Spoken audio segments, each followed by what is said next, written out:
નમસ્કાર વિદ્યાર્થી મિત્રો, આપણે વાણિજ્ય વ્યવસ્થા અને સંચાલનના 7મા પ્રકરણ અંકુશ વિશે વાત કરી રહ્યા છીએ કે જેમાં આપણે અંકુશની પ્રક્રિયાના તબક્કા વિશે જાણકારી મેળવી રહ્યા છીએ. જેમાં અગાઉ આપણે ધોરણોની સ્થાપના પ્રથમ તબક્કો અંકુશના પ્રથમ તબક્કા ધોરણોની સ્થાપના વિશે વાત કરી ચૂક્યા. ત્યારબાદનો જે બીજો તબક્કો છે તે છે માહિતીનું સંપાદન. આ તબક્કામાં થયેલ કાર્ય અને વાસ્તવિક પરિસ્થિતિ અંગે માહિતીનું સંપાદન કરવામાં આવે છે. માહિતી સંપાદન અંગત નિરીક્ષણ, મૌખિક અહેવાલ અને લેખિત અહેવાલ દ્વારા મેળવવામાં આવે છે. અહીંયા એવું કહે છે વિદ્યાર્થી મિત્રો કે ધંધાકીય એકમમાં થયેલી કામગીરીની જે માહિતી છે તે પહેલાં તો મેળવવી જરૂરી છે. આ માહિતી તમે કઈ રીતે મેળવી શકો?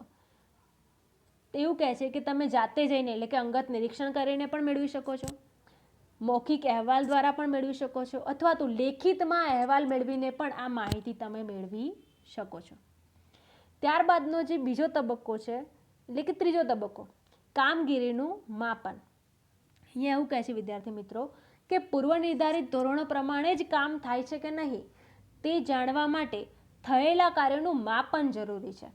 આ પ્રકારનું માપન સંખ્યાત્મક કે ગુણાત્મક બંને રીતે હોઈ શકે. અહીંયા એવું કહે છે કે પૂર્વ નિર્ધારિત તમે જે ધોરણો નક્કી કરેલા છે એ જ પ્રમાણે કામ થાય છે કે નહીં તે તમે કઈ રીતે નક્કી કરશો? તેવું કહે છે કે થયેલી કામગીરી અગાઉ જે આપણે માહિતી મેળવી છે, જે માહિતીનું સંપાદન કર્યું છે તે માહિતી અને જે અગાઉથી નક્કી કરેલા ધોરણો છે તે બંનેનું માપન કરવું જરૂરી છે. અને તે માપન તમે સંખ્યાત્મક રીતે પણ કરી શકો છો અને ગુણાત્મક રીતે પણ કરી શકો છો. ત્યારબાદનો જે ચોથો તબક્કો છે તે જે થયેલી કામગીરીની સ્થાપિત ધોરણો સાથે સરખામણી. અંકુશના આ તબક્કામાં ખરેખર થયેલી કામગીરી કે કાર્યોની માહિતી એકત્રિત કર્યા પછી તેને સ્થાપિત ધોરણો સાથે સરખાવવામાં આવે છે. એવું કહે છે કે આ જે સરખામણી છે એ કોની સાથે કરવાની? તે કે જે માહિતી મેળવી છે તેની સાથે કરવામાં આવશે. ને આ સરખામણી કરવાથી કેટલા પ્રમાણો સિદ્ધ થયા છે અને કેટલા પ્રમાણો સિદ્ધ નથી થયા તે જાણી શકાશે. ત્યારબાદનો જે પાંચમો તબક્કો છે તે છે સુધારાલક્ષી પગલાં. એવું કહે છે કે સુધારાલક્ષી પગલાં એ અંકુશની પ્રક્રિયાનો છેલ્લો તબક્કો છે.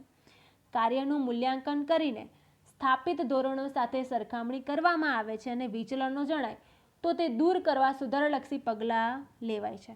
આ માટે નીચે દર્શાવેલ 3 પૈકી કોઈ પણ યોગ્ય પગલાં લેવામાં આવે છે. વિદ્યાર્થી મિત્રો, આપણે આ ત્રણેય પરિસ્થિતિને ઉદાહરણ સાથે સમજીશું. પહેલું એવું કહે છે કે પરિસ્થિતિમાં ફેરફાર ન કરવા. એમાં એવું કહે છે કે દાખલા તરીકે આપણે આયોજન કર્યું છે કે માસિક ધોરણે 1000 એકમોનું ઉત્પાદન થવું જોઈએ, પરંતુ તમે માત્ર 950 એકમો જ ઉત્પાદિત કરી શક્યા છો. તો જે 50 જે તમારો તફાવત આવ્યો છે, તમે નક્કી કર્યા છે 1000 પરંતુ ઉત્પાદિત થઈ શક્યા 950. તો દાખલા તરીકે આ જે 50 વિચલન આવ્યું છે એ વિચલનને તમે સ્વીકારી શકો છો, કારણ કે અલગ અલગ કારણો હોઈ શકે છે કે જેના કારણે તમે આ જે તમારો લક્ષ્યાંક છે એ પ્રાપ્ત કરી શક્યા નથી. જો સ્વીકારી શકાતો હોય તો તમે સ્વીકારો છો. તો આના માટે તમારે કોઈ જ સુધારાલક્ષી પગલાં લેવાના નથી. ફરીથી વિદ્યાર્થી મિત્રો, સ્થાપિત ધોરણોની સરખામણી કર્યા પછી પ્રાપ્ત થયેલા વિચલનો જો સામાન્ય હોય અને સ્વીકારી શકાતા હોય એવા હોય તો તેના માટે તમે કોઈ સુધારાલક્ષી પગલાં લેતા નથી. એટલે કે પરિસ્થિતિમાં કોઈ ફેરફાર થશે નહીં. આ પહેલી પરિસ્થિતિ. ત્યારબાદ એવું કહે છે કે પરિસ્થિતિમાં ફેરફાર કરી વિચલનો દૂર કરવા. સ્થાપિત ધોરણો અને વાસ્તવિક ધોરણો વચ્ચે જો મોટો તફાવત હોય તો આવો તફાવત કે વિચલન ઉદ્ભવવાના કારણો તપાસવા જોઈએ અને તે દૂર કરવા જરૂરી સુધારાલક્ષી પગલાં લેવાય છે.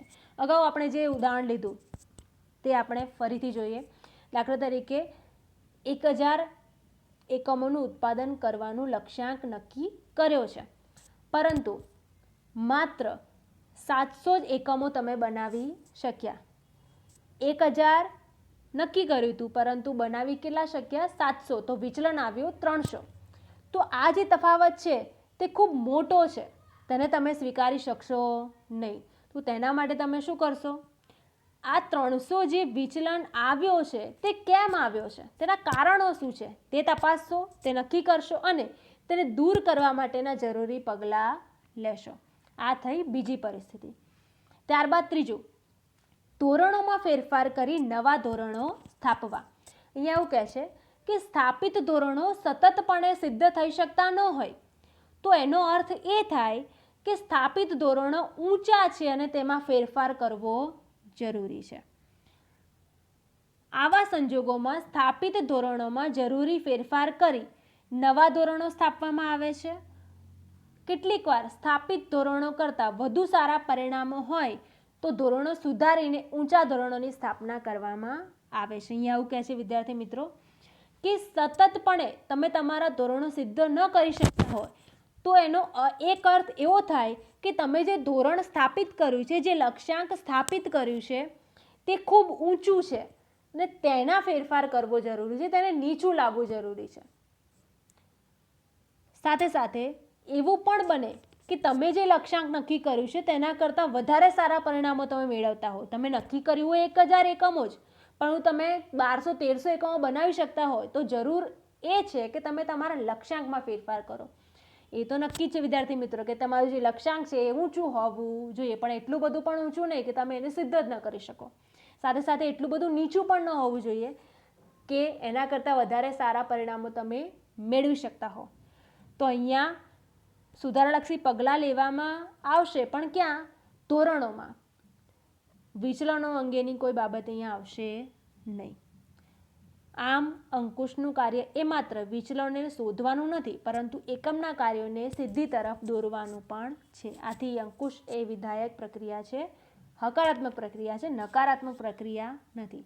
તો અહીંયા વિદ્યાર્થી મિત્રો આપણું અંકુશ નામનું જે પ્રકરણ છે એ પૂર્ણ થાય છે. નમસ્કાર.